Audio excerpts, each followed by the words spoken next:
Hello, welcome to Bryan Living and Learning. I'm Alan Brugman from the City of Bryan's Communications Department.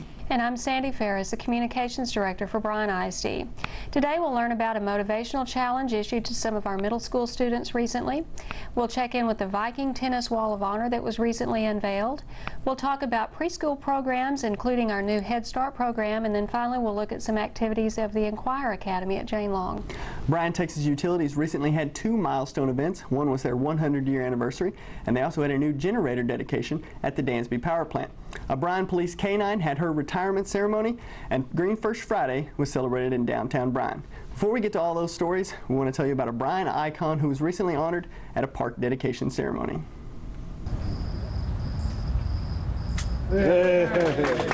Morning showers didn't keep folks from attending the dedication of Park Hudson Trail at Morris Buzz Hamilton Memorial Park. Hamilton was a renowned developer in the city of Bryan and helped build or develop Johnson Elementary School, the Copperfield subdivision, and the Park Hudson and Park Meadow neighborhoods. He passed away in 2008. His business partner, Bill Leroy, started the petition that put Hamilton's name on the park. In the city of Bryan, great place to be. Early this morning, there was pouring down rain. This looked like it wasn't going to happen. They put this together and made it happen. I mean, it's just like our involvement with them on a continual basis in the development business. The city of Bryan just always steps up and does such great things. The consensus among all the speakers was that Buzz Hamilton loved his home community of Bryan and had a special place in his heart for the Park Hudson Trail. As most of you know, the Park Hudson development in the city of Bryan meant so much to my father and our family. This is really a special tribute to him and an honor for my family to share this day with you all. Thank you. Bryan Mayor Mark Conley said the city of Bryan was honored to have Hamilton as a community member. Today we're here to celebrate this new park and its wonderful trail system, but we're also here to honor the man who made it happen. Buzz Hamilton gave his entire life making sure he left Bryan a better place for his children and grandchildren. We stand here in front of this park today because of his dedication and his heart for the good life, Texas style. Today we honor Buzz's family, his wife Kay, daughter and son-in-law Courtney and Curtis, his son and daughter Matt and Katie, his grandchildren, his brother, his sisters. We thank you for your loyalty to Bryan and for this project that our entire community can enjoy. We've had a long history with this family, and they are a great bunch of folks. From about the time I was that high, I met one or two of them, and John spent a lot of time playing basketball in my driveway, just known them forever. You couldn't ask for a better family to have in your community. They work hard, they're honest, they're good business people, and they're just good citizens, and we love you. Leroy, who assisted Hamilton on many of the aforementioned developments, said he was proud to be a part of a ceremony that honored the good things Hamilton did. I know Buzz was so proud of his hometown, and I know Buzz was so proud of Park Hudson, and I know he was extremely proud of this park. But for whatever reason, you know, the Lord's plans didn't see to it that Buzz was to be here today to see it. He never got to walk the trail. He never got to see the park finished. But in saying that is why I felt honored to get to stand here before you to tell you how much I appreciate you allowing his name to be placed here to memorialize his dedication to his hometown, Bryan, Texas, because for that he earned that, I think, along the way and deserved it. He really loved his hometown of Bryan and was a good citizen of the city. After the ceremony, many of the attendees slipped on their tennis shoes and took a walking tour of the trail. Alan, that's a great honor for the Hamilton family and such a great trail. We're so excited to have that near Bowen Elementary where we can take advantage of it. Yeah, if anybody hasn't been out to that trail, there's a nice parking lot right off 158. You can park there and then go walk the trail. Jane Long Middle School students recently heard an emotional yet motivational challenge as they heard the story of Rachel Scott, the first victim in the Columbine shootings. I want you to welcome Jordan, who's going to be our speaker today. Rachel's Challenge is a program that the whole purpose is to really instill kindness into students, and that's what their goal is to do with students around the world. And we thought, what a great program to instill in our kids at Jane Long. And so they came, spoke to our students, and the whole purpose of them coming was to show the story of one high school and this one student that made it her lifetime goal to be kind to others and to start what she called a chain reaction, which is someone being nice to someone seeing that kindness, what that felt like, and then doing that to somebody else. We really feel like that we are starting a chain reaction here at Jane Long. Our discipline numbers are way down, mediation's way down. I think it has a lot to do with, you know, them thinking about treating others better. I think this is a growing process. I don't think this is something that's going to change a student with one assembly. I think our club is really going to help mold that atmosphere on our campus. It's called the Friends of Rachel Club. And we met last Friday and we had over 40 students show up, and they were really excited about the different ways that they can start creating this chain reaction on our campus. We're going to start 3 programs at our school. The first one's going to be a new student program. You know, a new student comes to your school from out of district or out of state. They don't know anybody. Usually they sit at lunch by themselves. And so what our students are going to do, they're going to be in charge of being their guide for the day. You know, making sure they have friends to sit with at lunch, making sure they know where their classes are, making sure they know where the important offices are on the building, and really being, you know, there to support that student for that day, maybe that week, and we'll kind of see how that plays out. We're also going to start chain link letters and start appreciating people on this campus. You know, there's lots of people on the campus who never hear a thank you. You know, our custodial staff, our cafeteria staff, assistant principals, all different groups who work really hard but maybe don't hear how appreciated they are. And we're gonna have a group that really works on getting kids together to just show the appreciation to other staff members. And then we're going to have, we're going to start some community stuff. And that one's kind of open as far as what they can do to bring the community in and to do service learning projects through the club to help support our school and also the community. We really want this to be a community-wide thing, and we hope to continue this program and continue it for, you know, Rachel's Challenge has a year 2 program, so we hope they come back and keep this going. Our biggest thing is to not just let this die after 3, 6, 9 weeks, but to keep it going. And with the kids' enthusiasm and the teacher support, I think we really will do great things because of Rachel's Challenge coming to our school. Well, Sandy, those are certainly some important lessons for those middle school students to hear, and it looked like a really nice tribute to Rachel as well. It was, and those are ideas that we hope the students will carry with them throughout the year. Each year, the Bryan Fire Department honors their own with an awards banquet. This year's was held at Briarcrest Country Club. Members of the Bryan Fire Department generally have a dirty job, whether it's putting out fires, tending to automobile accidents, or doing any of the many tasks that they have on a day-to-day basis. But at their annual Employee Appreciation Banquet at the Briarcrest Country Club, all the members of the fire department were cleaned up and in their dress blues. And of course, a fire department gathering wouldn't be complete without the Bryan Fire Department Drum and Pipes Corps. After dinner was served, Bryan Fire Chief Mike Donahoe recognized employees who have been promoted and those who have reached a 10-year milestone. And at the end of the night, Donahoe presented the Employee of the Year award to Ronald McGovern Jr., known by his friends as Bubba. Fire Prevention Week is held every fall, and this year the Bryan Fire Department got a 1-week head start, inviting some members of St. Joseph's School to tour Fire Station number 1. Fire Prevention Week was officially October 4th through the 10th, but the Bryan Fire Department has taken it a step further, focusing the entire month of October on fire prevention and fire safety. Students from St. Joseph's School took advantage of that availability and toured Fire Station number 1 in downtown. The students looked at equipment, climbed on the vehicles, and also toured the living quarters of the station, checking out the living room, the kitchen, and several offices. After the tour, the kids experienced the Fire Safety Home, which teaches them what to do in a fire. If you want more information on Fire Prevention Month with the Bryan Fire Department, contact them at 209-5960. Well, Alan, the fire department is always so great about allowing our students to go to their facilities and share what they do with them. Yeah, I know the kids from St. Joseph had a great time checking out all the equipment and checking out the fire department itself. The Viking Tennis Wall of Honor was recently unveiled for the first time on the campus of Bryan High School.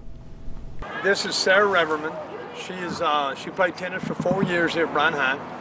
Was working on her Gold Award, which is the Girl Scouts equivalent of an Eagle Scout. The highest award you can get, is that correct? Yep.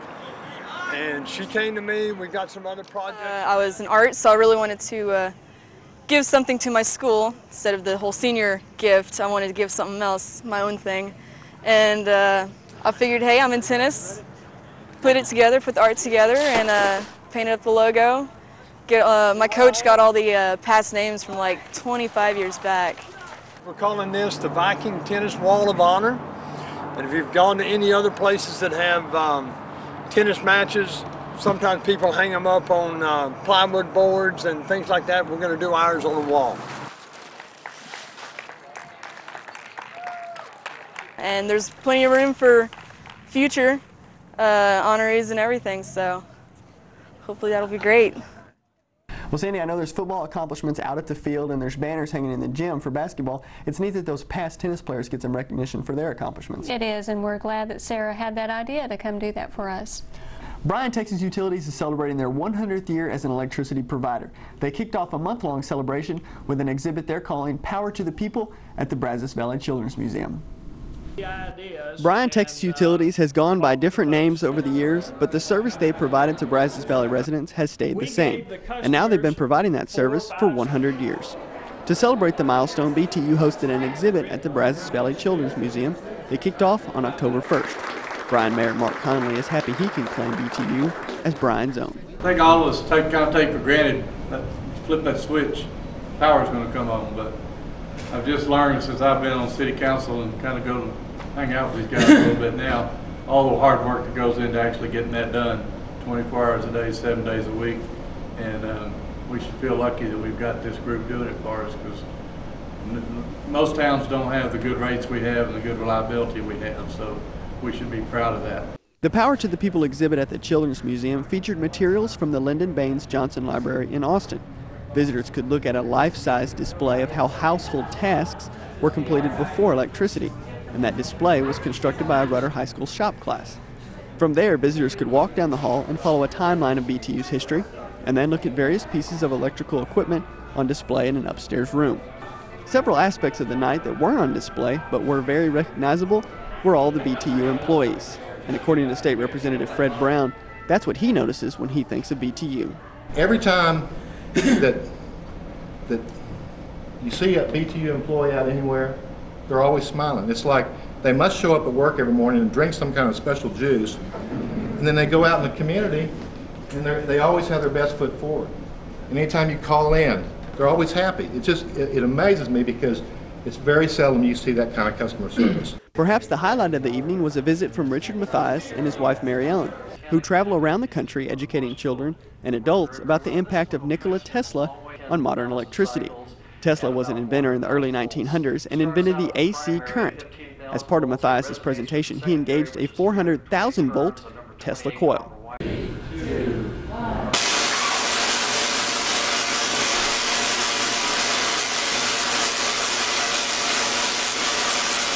The entire display will be open to the public at the museum during the month of October. Free tickets can be acquired at BTU headquarters at 205 East 28th Street. BTU's anniversary celebration continued on October 7th at the Brazos Center, where the public came out and enjoyed free food, music, activities, and some featured door prizes. These lucky folks were some of the winners that took home autographed jerseys of Nolan Ryan, Troy Aikman, and Tony Romo. For more information on the anniversary, check out btutilities.com. And after the anniversary celebration, BTU decided to put two milestones back to back as they had a generator dedication at the Dansby Power Plant. The new Unit 3 at the Dansby Power Plant has been under construction for 6 months, and now it's about ready to start producing electricity for BTU. BTU officials and local dignitaries gathered at the Dansby Power Plant for the dedication ceremony for the new generator. BTU General Manager Dan Wilkerson told attendees that the new unit is more efficient than Units 1 and 2. The unit that you will see if you go on the tour later is a natural gas-fired unit. It is an aircraft derivative gas turbine. The same engine is found on several different large aircraft. Unit 3 will eventually generate enough electricity to power 35,000 homes, and it is predicted that it will be able to provide enough energy to keep up with demand until the year 2017. After Mayor Mark Conley and BTU Board President Hank McQuaid unveiled the plaque for Unit 3, food was served and tours were offered of the Dansby Power Plant. An engineering class from A&M and several Bryan officials took part in the tour, which went through Unit 2, an almost exact replica of the new Unit 3. In that one. Well, Alan, it's really neat that they let those A&M students come tour that plant. Yeah, from what I understand, normally power plants are completely off limit to the public, so it was a neat opportunity for those students to get some out of the classroom learning. The Inquirer Academy recently hosted the Chinese Student Scholars Association from A&M as our students learned a little more about Chinese culture. In the Inquirer Academy, we are also a candidate IB school following the MYP Middle Years program of the International Baccalaureate program.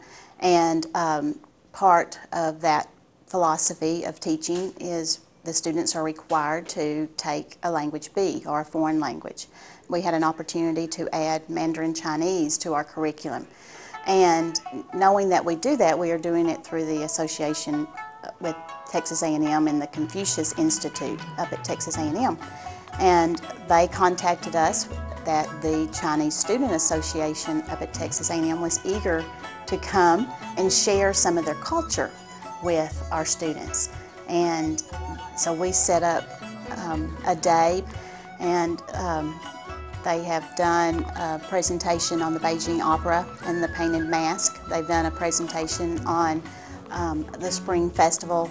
They've done a presentation on the Beijing Olympics, and then they shared games that were popular in China with kids and taught the students how to play them here. And they also did a Tai Chi and calligraphy presentation with our students.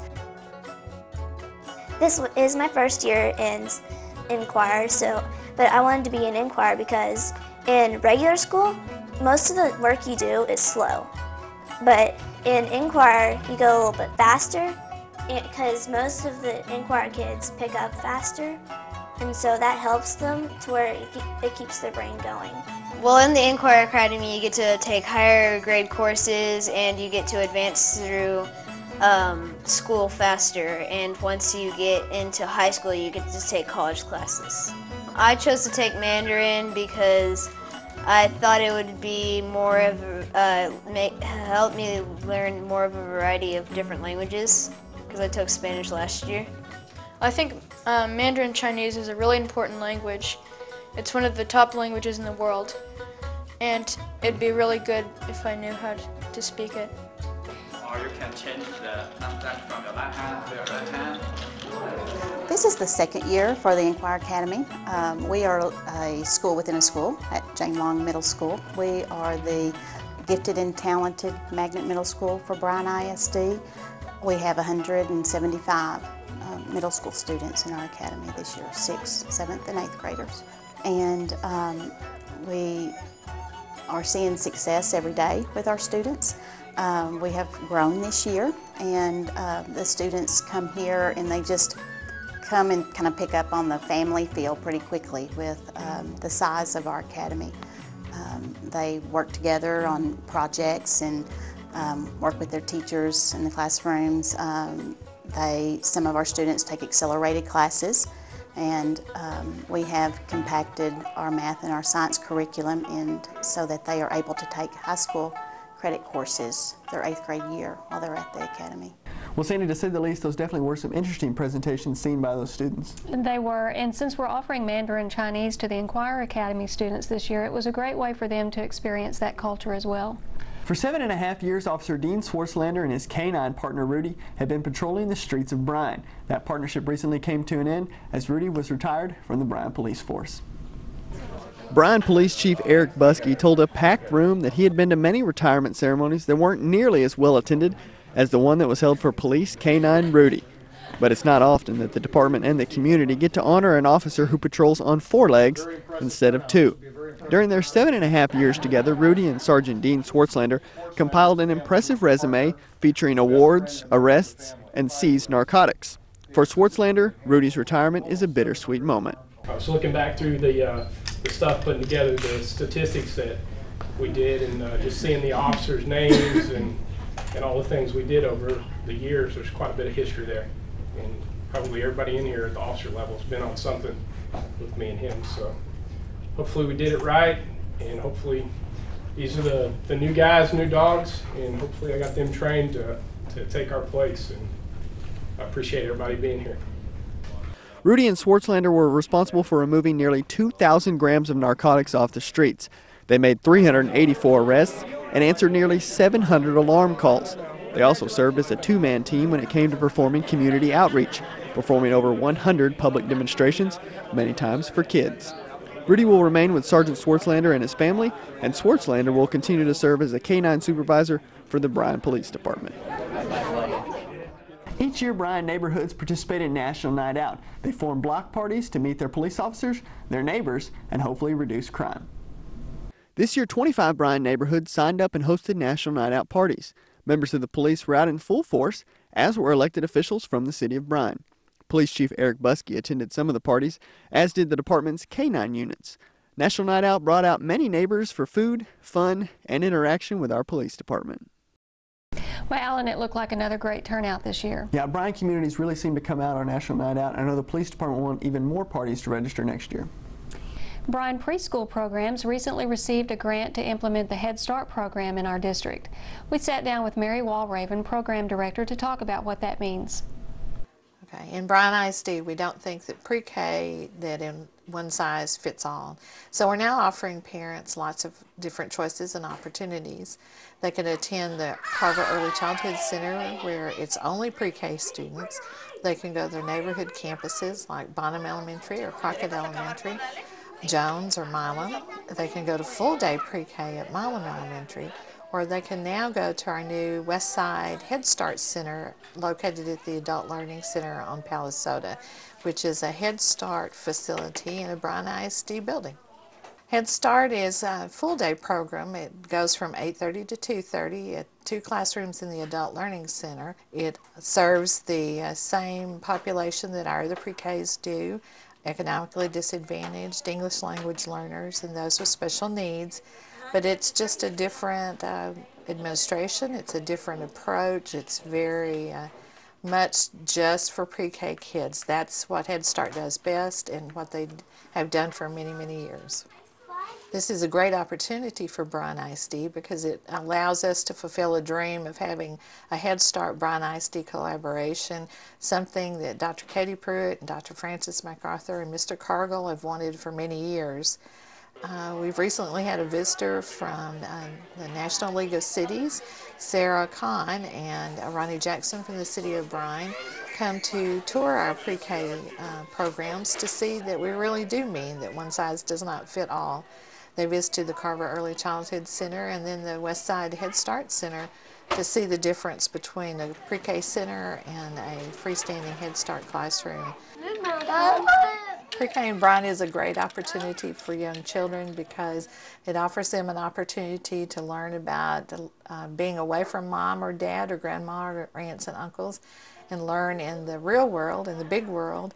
It also helps them with their pre-reading and pre-math skills as well as socialization, fine motor and gross motor activities to help them build strong muscles and strong minds and be ready for kindergarten. We believe that we're going to serve somewhere around 765 pre-K kiddos this year, and the pre-K Early Start Grant is giving all 765 kids a great start. Well, Sandy, I'm sure $500,000 will really help out the Head Start program. It really will, and it just gives us the ability to enhance what we already offer for preschool. In the Be Green in Bryan segment, we take a look at Green First Friday, a fun and environmentally friendly spin on the regular First Friday event.